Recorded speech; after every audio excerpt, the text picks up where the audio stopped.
नमस्कार प्यारे बच्चों, आप सभी का स्वागत है आज के इस इम्पोर्टेंट क्लास में। आप लोग कैसे हैं? उम्मीद करता हूँ आप लोग बहुत ही अच्छे होंगे, स्वस्थ होंगे, मस्त होंगे और अपनी पढ़ाई भी बहुत अच्छे से कर रहे होंगे। तो प्यारे बच्चों, आज हम लेकर आए हैं क्लास 10th हिंदी का पूरे 50 VVI ऑब्जेक्टिव प्रश्न, जो आपके बोर्ड एग्जाम के दृष्टिकोण से बहुत ज़्यादा इम्पोर्टेंट है। तो प्यारे बच्चों, आज का क्लास को आप लोग ध्यान से पढ़िएगा और अंत तक बने रहिएगा। तो और दिए जाने वाले 50 VVI ऑब्जेक्टिव क्वेश्चन को आप लोग याद करते चलिएगा। तो चलिए फिर शुरुआत करते हैं। आज का पहला प्रश्न है आपके फोन के स्क्रीन पर।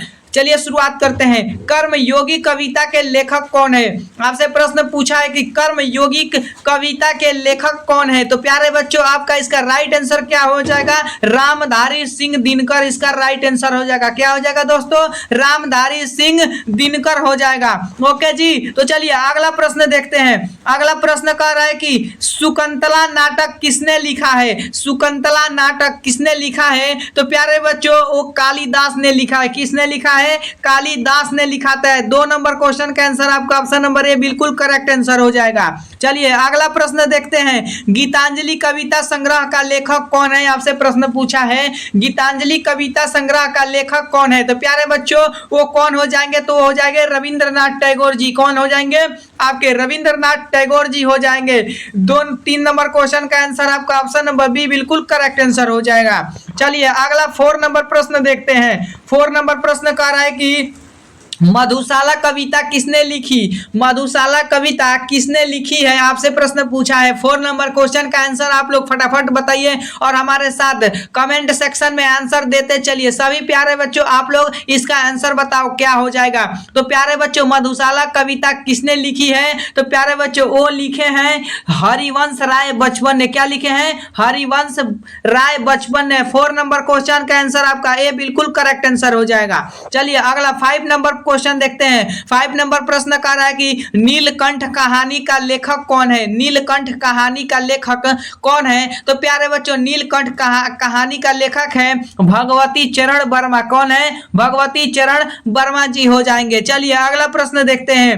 अगला 6 नंबर क्वेश्चन कह रहा है कि गोदान किसकी रचना है? क्या है? गोदान किसकी रचना है? तो प्यारे बच्चों, वो है प्रेमचंद्र की है। किसकी है? प्रेमचंद्र की है, यानी ए नंबर बिल्कुल करेक्ट आंसर हो जाएगा। चलिए अगला प्रश्न देख लेते हैं। अगला प्रश्न है कबीर के दोहे का मुख्य संदेश क्या है? कबीर के दोहे का मुख्य संदेश क्या है? तो प्यारे बच्चों, 7 नंबर क्वेश्चन का आंसर आप लोग फटाफट देते चलो कमेंट सेक्शन में। और सभी बच्चे वीडियो को लाइक भी कर दीजिएगा।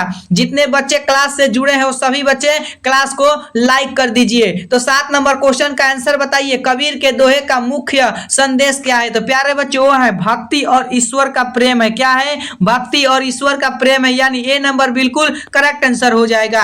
चलिए अगला प्रश्न 8 नंबर देखते हैं। 8 नंबर प्रश्न कह रहा है कि नदी के द्वीप कविता किसने लिखी है? नदी के द्वीप कविता किसने लिखी है? तो प्यारे बच्चों, किसने लिखा है आपको बताना है। तो महादेवी वर्मा ने लिखा है। किसने लिखा है? महादेवी वर्मा ने लिखा है। इसका राइट आंसर आपका ऑप्शन नंबर डी बिल्कुल करेक्ट आंसर हो जाएगा। चलिए अगला प्रश्न देखते हैं। अगला 9 नंबर प्रश्न कह रहा है कि रश्मि रथी किस महाकाव्य का नाम है? आपसे प्रश्न पूछा है रश्मि रथी किस महाकाव्य की रचयिता है, किस महाकाव्य का नाम है? तो प्यारे बच्चों, 9 नंबर क्वेश्चन का आंसर आपका ऑप्शन नंबर ए बिल्कुल करेक्ट आंसर हो जाएगा, जो कि महाभारत का है। किसका है दोस्तों? महाभारत का है। आप लोग इसका राइट आंसर आपका ऑप्शन नंबर ए बिल्कुल करेक्ट आंसर हो जाएगा। चलिए अगला 10 नंबर प्रश्न है, आधा युग नाटक का लेखक कौन है? आधा युग नाटक का लेखक कौन है? तो प्यारे बच्चों, वो कौन है आपको बताना है। तो प्यारे बच्चों, धर्मवीर भारती है। कौन है? Dharmvir Bharati. Option number B बिल्कुल करेक्ट आंसर हो जाएगा। चलिए अगला प्रश्न है, गोरा उपन्यास किसने लिखा है? गोरा उपन्यास किसने लिखा है? प्यारे बच्चों, इसका राइट आंसर आपको बताना है। तो 11 नंबर क्वेश्चन का आंसर आपका ऑप्शन नंबर बी बिल्कुल करेक्ट आंसर हो जाएगा, जो कि रविंद्रनाथ टैगोर जी ने लिखा है। चलिए अगला प्रश्न है, पंचतंत्र की कहानियों का मुख्य उद्देश्य क्या है? आपसे प्रश्न पूछा है। 12 नंबर क्वेश्चन का आंसर आप लोग फटाफट कमेंट बॉक्स में बताइए। पंचतंत्र की कहानियों का मुख्य उद्देश्य क्या है? तो प्यारे बच्चों, वो है नीति शिक्षा। क्या है? नीति शिक्षा, यानी ए नंबर बिल्कुल करेक्ट आंसर हो जाएगा। चलिए अगला अगला प्रश्न है विनोबा भावे कौन थे? विनोबा भावे कौन थे? आपसे प्रश्न बार बार पूछ लिया जाता है और ये आपके एग्जाम में बहुत बार रिपीट हुआ प्रश्न है। विनोबा भावे कौन थे? आपसे प्रश्न पूछा है। तो 13 नंबर का करेक्ट आंसर आपका ऑप्शन नंबर बी बिल्कुल करेक्ट आंसर हो जाएगा, जो कि समाज सुधारक थे। कौन थे? समाज सुधारक थे। चलिए अगला प्रश्न है सूरदास किसके भक्त कवि थे? सूरदास किसके भक्त कवि थे? आपसे प्रश्न पूछा है। तो प्यारे बच्चों सूरदास किसके भक्त थे? तो वो थे कृष्ण के थे। किसके थे? कृष्ण के थे। 14 नंबर क्वेश्चन का आंसर आपका ऑप्शन नंबर ए बिल्कुल करेक्ट आंसर हो जाएगा। अगला प्रश्न है महात्मा गांधी का उपन्यास किसने लिखा है? आपसे प्रश्न पूछा है महात्मा गांधी का उपन्यास किसने लिखा है? तो प्यारा बच्चों उसका राइट आंसर आपका ऑप्शन नंबर सी बिल्कुल करेक्ट आंसर हो जाएगा। अगला प्रश्न है कुली कहानी का लेखक कौन है? कुली कहानी का लेखक कौन है? आपसे प्रश्न पूछा है। तो प्यारे बच्चों कुली कहानी का लेखक हो जाएगा आपका ऑप्शन नंबर ए बिल्कुल करेक्ट आंसर हो जाएगा, प्रेमचंद हो जाएगा। क्या हो जाएगा? प्रेमचंद हो जाएगा। ए और बी दोनों हो जाएगा। क्वेश्चन टाइप करने में थोड़ा गलती हो गया है, ए और बी दोनों हो जाएगा क्योंकि एक ही प्रश्न एक ही आंसर दोनों हो जाएगा। ठीक है, इसका भी ये भी हो जाएगा, ये भी हो जाएगा, आप लोग दोनों लगा लीजिएगा। अगला प्रश्न है सुभद्रा कुमारी चौहान किसके लिए प्रसिद्ध है? सुभद्रा कुमार चौहान किसके लिए प्रसिद्ध है? आपसे प्रश्न पूछा है। तो प्यारे बच्चों 17 नंबर क्वेश्चन का आंसर आपका ऑप्शन नंबर ए बिल्कुल करेक्ट आंसर हो जाए, जो कि कविताएं। सुभद्रा कुमारी चौहान किसके लिए प्रसिद्ध है? तो कविताएं के लिए प्रसिद्ध है। ऑप्शन नंबर ए बिल्कुल करेक्ट आंसर हो जाएगा। अगला 18 नंबर प्रश्न है झूलन कहानी किसने लिखी है? झूलन कहानी किसने लिखी है? तो प्यारे बच्चों महादेवी वर्मा ने लिखा है। किसने लिखा है? महादेवी वर्मा ने लिखा है। 18 नंबर क्वेश्चन का बिल्कुल बी करेक्ट आंसर हो जाएगा। चलिए अगला प्रश्न है चित्रलेखा किसने लिखा है? चित्रलेखा किसने लिखा है आपको बताना है। चित्रलेखा किसने लिखा है? ए बी सी डी कौन सा आंसर होगा आपको बताना है। चित्रलेखा किसने लिखा है? तो प्यारे बच्चों 19 नंबर क्वेश्चन का आंसर आपका ऑप्शन नंबर ए बिल्कुल करेक्ट आंसर हो जाएगा। ऑप्शन नंबर ए बिल्कुल करेक्ट आंसर हो जाएगा, भगवती चरण वर्मा ने लिखा है। चलिए अगला 20 नंबर प्रश्न है मधुरमा मधुरिमा कविता किसकी है? मधुरिमा कविता किसकी है? 20 नंबर का आंसर आप लोग बताओ फटाफट। क्वेश्चन का आंसर क्या होगा? तो वो महादेवी वर्मा का है। किसका है? महादेवी वर्मा का जी का है। ऑप्शन नंबर डी बिल्कुल करेक्ट आंसर हो जाएगा। अगला प्रश्न है सत्य की शक्ति का लेखक कौन है? सत्य की शक्ति का लेखक कौन है? आपसे प्रश्न पूछा है। तो प्यारे बच्चों आप लोग बताओ, सभी स्टूडेंट फटाफट आंसर बताओ इसका क्या होगा। 21 नंबर का आंसर बताओ क्या होगा। 21 नंबर क्वेश्चन का आंसर आपका ऑप्शन नंबर ए बिल्कुल करेक्ट आंसर हो जाएगा, जो कि महात्मा गांधी जी हो जाएंगे। कौन हो जाएंगे? महात्मा गांधी जी हो जाएंगे। चलिए अगला प्रश्न है सूर्यकांत त्रिपाठी निराला किसके कवि थे? 22 नंबर क्वेश्चन का आंसर बताओ सूर्यकांत त्रिपाठी निराला किसके कवि थे? तो प्यारे बच्चों वो थे आधुनिक काल के कवि थे। किसके थे? आधुनिक काल के कवि थे। 22 नंबर क्वेश्चन का आंसर आपका ऑप्शन नंबर ए बिल्कुल करेक्ट आंसर हो जाएगा। अगला 23 नंबर है हेमंत की सुबह कहानी किसने लिखी है? हेमंत की सुबह कहानी किसने लिखी है? तो प्यारे बच्चों वो लिखे हैं महादेवी वर्मा ने लिखा है। किसने लिखा है? महादेवी वर्मा ने लिखा है। अगला प्रश्न है पंचतंत्र की कहानियों का मूल भाषा क्या थी? पंचतंत्र की कहानियों का मूल भाषा क्या थी? तो प्यारे बच्चों क्या होगा इसका राइट आंसर? आप लोग सभी बताओ फटाफटी। इसका हो जाएगा संस्कृत हो जाएगा। क्या हो जाएगा? संस्कृत हो जाएगा। 24 नंबर क्वेश्चन का आंसर आपका ये बिल्कुल करेक्ट आंसर हो जाएगा। अगला प्रश्न है कबीर का जन्म स्थान कहाँ था? ये महावीवीआई ऑब्जेक्टिव प्रश्न है, आपके एग्जाम में बहुत बार रिपीट हुआ है कि कबीर का जन्म कहाँ हुआ था। आपसे पूछा है कबीर का जन्म स्थान कहाँ है, आपसे पूछा है प्रश्न। तो वो था बबा घाट था। क्या था? बघाट था। क्या बता? बघाट था। आपको याद कर लेना है। इसका राइट आंसर आपका ऑप्शन नंबर बी बिल्कुल करेक्ट आंसर हो जाएगा। अगला प्रश्न है रामधारी सिंह दिनकर किसके कवि हैं? रामधारी सिंह दिनकर किसके कवि हैं? तो प्यारे बच्चों 26 नंबर क्वेश्चन का आप लोग बताओ फटाफट आंसर क्या होगा। तो वो वीर रस के कवि हैं। किसके हैं? वीर रस के कवि हैं। ये नंबर बिल्कुल करेक्ट आंसर हो जाएगा। अगला प्रश्न है जयशंकर प्रसाद का प्रमुख नाटक कौन सा है? जयशंकर प्रसाद का प्रमुख नाटक कौन सा है? आपको बताना है। तो प्यारे प्यारे बच्चों आप लोग बताओ जयशंकर प्रसाद का प्रमुख नाटक कौन है? तो कंकाल है। क्या है? कंकाल है। बी बिल्कुल करेक्ट आंसर हो जाएगा। अगला प्रश्न है 28 नंबर प्रश्न का कि सुमित्रानंद पंत का प्रमुख संग्रह कौन सा है? सुमित्रानंद पंत का प्रमुख संग्रह कौन सा है? तो प्यारे बच्चों 28 नंबर क्वेश्चन का आंसर आपका ऑप्शन नंबर सी बिल्कुल करेक्ट आंसर हो जाएगा। क्या हो जाएगा? सी बिल्कुल करेक्ट आंसर हो जाएगा। कामिनी इसका राइट आंसर हो जाएगा।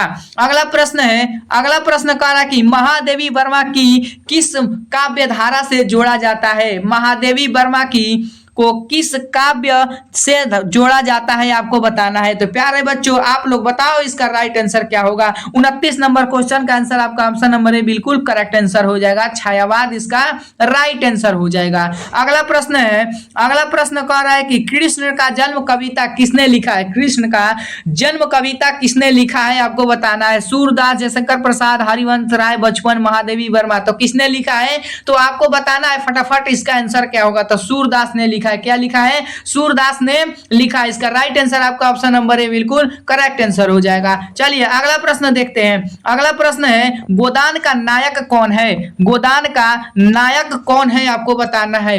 होरी, रामू, सियाराम, गोविंद। तो कौन है प्यारे बच्चों? 31 नंबर क्वेश्चन का आंसर आपका ऑप्शन नंबर ए बिल्कुल करेक्ट आंसर है जो कि होरी है। कौन है? होरी है। अगला प्रश्न है, अगला प्रश्न कर रहा है कि सूर्यकांत त्रिपाठी निराला की प्रमुख कविता क्या है? सूर्यकांत त्रिपाठी निराला की मुख्य प्रमुख कविता क्या है आपको बताना है। तो आपका 32 नंबर क्वेश्चन का आंसर बिल्कुल करेक्ट आंसर ए हो जाएगा। गीतिका क्या हो जाएगा? गीतिका हो जाएगा। ए बिल्कुल करेक्ट आंसर हो जाएगा। चलिए अगला प्रश्न है मधुशाला का विषय क्या है? मधुशाला का विषय क्या है आपको बताना है। मधुशाला का विषय क्या है? 33 नंबर क्वेश्चन का आंसर क्या होगा? फटाफट सब कोई कमेंट में बताओ इसका क्या होगा। तो उसका हो जाएगा जीवन दर्शन हो जाएगा। क्या हो जाएगा? जीवन दर्शन हो जाएगा। ये बिल्कुल करेक्ट आंसर हो जाएगा। अगला प्रश्न है सुभद्रा कुमारी चौहान की प्रसिद्ध कविता कौन सी है? आपसे प्रश्न पूछा है सुभद्रा कुमारी चौहान की प्रसिद्ध कविता कौन सी है? तो प्यारे बच्चों कौन सी है आपको बताना है। 34 नंबर क्वेश्चन का आंसर बच्चा पार्टी आप लोग फटाफट आंसर देते चलो कमेंट सेक्शन में, सब कोई आंसर देते चलो। तो सुभद्रा कुमारी चौहान की प्रसिद्ध कविता कौन सी है? तो प्यारे बच्चों है झांसी की रानी। कौन सी है? झांसी की रानी। बिल्कुल बी करेक्ट आंसर हो जाएगा। चलिए अगला प्रश्न है रविंद्रनाथ टैगोर को किस वर्ष नोबेल पुरस्कार प्राप्त हुआ था? यह प्रश्न आपके एग्जाम में बहुत बार रिपीट प्रश्न हुआ है क्योंकि बार बार ये प्रश्न एग्जाम में आपके देखने को मिलता है। तो रविंद्रनाथ टैगोर को किस वर्ष नोबेल पुरस्कार मिला था? तो किस वर्ष मिला था? 1913 में मिला था। किसने मिला था? 1913 में मिला था। आप लोग याद कर लीजिएगा। अगला प्रश्न है भक्तिकाल का प्रमुख कवि कौन है? भक्तिकाल का प्रमुख कवि कौन है? तो प्यारे बच्चों है सूरदास जी है। कौन है? सूरदास जी है। 36 नंबर क्वेश्चन का आंसर आपका ऑप्शन नंबर ए बिल्कुल करेक्ट आंसर हो जाएगा। अगला प्रश्न है महादेवी वर्मा का उपनाम क्या था?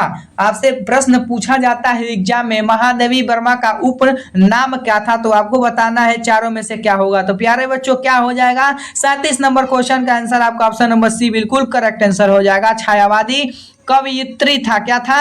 छायावादी कवित्री था। अगला प्रश्न है 38 नंबर प्रश्न कह रहा है कि कविता का उद्देश्य क्या है? कविता का उद्देश्य क्या है आपको बताना है। तो प्यारे बच्चों 38 नंबर क्वेश्चन का आंसर आपका ऑप्शन नंबर ए बिल्कुल करेक्ट आंसर हो जाएगा। भाव और अनुभूति व्यक्त करना इसका राइट आंसर हो जाएगा। अगला 39 नंबर प्रश्न है प्रेमचंद्र की कहानियों का मुख्य विषय क्या है? प्रेमचंद्र की कहानियों का मुख्य विषय क्या है आपको बताना है। तो प्यारे बच्चों दोस्तों इसका राइट आंसर बताओ। सभी स्टूडेंट फटाफट इसका आंसर बताओ। 39 नंबर क्वेश्चन का आंसर आपका ऑप्शन नंबर ए बिल्कुल करेक्ट आंसर हो जाएगा। सामाजिक समस्याएं इसका राइट आंसर हो जाएगा। चलिए अगला प्रश्न है नीलकंठ कहानी का संदेश क्या है? नीलकंठ कहानी का संदेश क्या है? तो वो है ईमानदारी और त्याग देना। क्या है? ईमानदारी और त्याग करना है। अगला प्रश्न है अंधा युग नाटक का मुख्य संदेश क्या है? अंधा युग नाटक का मुख्य उद्देश्य क्या है? तो 41 नंबर प्रश्न का आंसर आपका ऑप्शन नंबर ए बिल्कुल करेक्ट आंसर हो जाएगा। अगला प्रश्न है रामधारी सिंह दिनकर का किस कविता संग्रह में वीर रस है। आपसे प्रश्न पूछा है रामधारी सिंह दिनकर का किस कविता का संग्रह वीर रस है। तो 42 नंबर क्वेश्चन का आंसर आपका ऑप्शन नंबर ए बिल्कुल करेक्ट आंसर हो जाएगा। ऑप्शन नंबर ए बिल्कुल करेक्ट आंसर हो जाएगा। चलिए अगला प्रश्न देखते हैं। अगला 43 नंबर प्रश्न कह रहा है कि जयशंकर प्रसाद की प्रमुख कविता शैली क्या है। जयशंकर प्रसाद की प्रमुख कविता शैली क्या है, आपसे प्रश्न पूछा है। तो प्यारे बच्चों इसका राइट आंसर क्या होगा आपको बताना है। तो 43 नंबर क्वेश्चन का आंसर आपका ऑप्शन नंबर बी बिल्कुल करेक्ट आंसर हो जाएगा। वीरता और आदर्श इसका राइट आंसर हो जाएगा। ऑप्शन नंबर बी बिल्कुल करेक्ट आंसर हो जाएगा। अगला प्रश्न है सुमित्रानंद पंत का कविता विषय क्या है। सुमित्रानंद पंत का कविता विषय क्या है आपको बताना है। तो 44 नंबर क्वेश्चन का आंसर आपका ऑप्शन नंबर ए बिल्कुल करेक्ट आंसर हो जाएगा। प्राकृतिक और प्रेम इसका राइट आंसर हो जाएगा। ऑप्शन नंबर ए बिल्कुल करेक्ट आंसर हो जाएगा। अगला प्रश्न है मधुशाला में शराब का प्रतीक क्या है। मधुशाला में शराब का प्रतीक क्या है आपको बताना है। तो आपको बताना है क्या होगा, इन चारों में से आंसर क्या होगा। मधुशाला में शराब का प्रतीक क्या है। तो 45 नंबर क्वेश्चन का आंसर आपका ऑप्शन नंबर ए बिल्कुल करेक्ट आंसर हो जाएगा। जीवन का रहस्य इसका राइट आंसर हो जाएगा। चलिए अगला 46 नंबर प्रश्न है कबीर के दोहे का किस भाषा में है। कबीर के दोहे किस भाषा में है आपको प्रश्न पूछा है। तो 46 नंबर क्वेश्चन का आंसर आपका ऑप्शन नंबर सी बिल्कुल करेक्ट आंसर हो जाएगा, जो कि ब्रज भाषा से है। क्या है, ब्रज भाषा में है। अगला प्रश्न है सुभद्रा कुमारी चौहान का जन्म कहाँ हुआ था। यह भी आपसे प्रश्न पूछ लिया जाता है और कई बार एग्जाम में ये प्रश्न आपको देखने को मिला है। सुभद्रा कुमारी चौहान का जन्म कहाँ हुआ था। प्यारे बच्चों वो हुआ था, आपको याद होगा 47 नंबर क्वेश्चन का आंसर आपका ऑप्शन नंबर ए बिल्कुल करेक्ट आंसर हो जाएगा, जो कि चंदौली में हुआ था। कहाँ हुआ था, चंदौली में हुआ था। अगला प्रश्न है रविंद्रनाथ टैगोर को काव्य शैली क्या है। रविंद्रनाथ टैगोर की काव्य शैली क्या है। तो 48 नंबर क्वेश्चन का आंसर आपका ऑप्शन नंबर ए बिल्कुल करेक्ट आंसर हो जाएगा। भावपूर्ण और मानवतावादी इसका राइट आंसर हो जाएगा। 48 नंबर क्वेश्चन का आंसर आपका ऑप्शन नंबर ए बिल्कुल करेक्ट आंसर हो जाएगा। अगला 49 नंबर प्रश्न है महादेवी वर्मा का प्रमुख योगदान क्या है। यह प्रश्न आपके एग्जाम में कई बार रिपीट हुआ है, इसको भी आप लोग बहुत अच्छे से याद कर लीजिएगा। महादेवी वर्मा का प्रमुख योगदान क्या है। तो आपको बताना इसका राइट आंसर छायावादी और कविता हो जाएगा। क्या हो जाएगा, छायावादी और कविता आंसर हो जाएगा। ऑप्शन नंबर ए बिल्कुल करेक्ट आंसर हो जाएगा। अगला प्रश्न है आज का क्लास का लास्ट प्रश्न है प्रेमचंद्र का वास्तविक नाम क्या है आपको बताना है। इस प्रश्न का आंसर आपको कमेंट बॉक्स में बताना है। इसका राइट आंसर क्या होगा, कमेंट बॉक्स में बताइएगा इसका राइट आंसर क्या होगा। और आप यह भी बताइएगा कि आपने 50 में से कितना सही किया है, आपको यह भी बताना है। तो वीडियो पसंद आए तो वीडियो का लाइक और चैनल को सब्सक्राइब जरूर करिएगा, ताकि अगला चैप्टर मैं लाऊं तो आपके पास जल्द ही पहुंच जाए नोटिफिकेशन। तो धन्यवाद।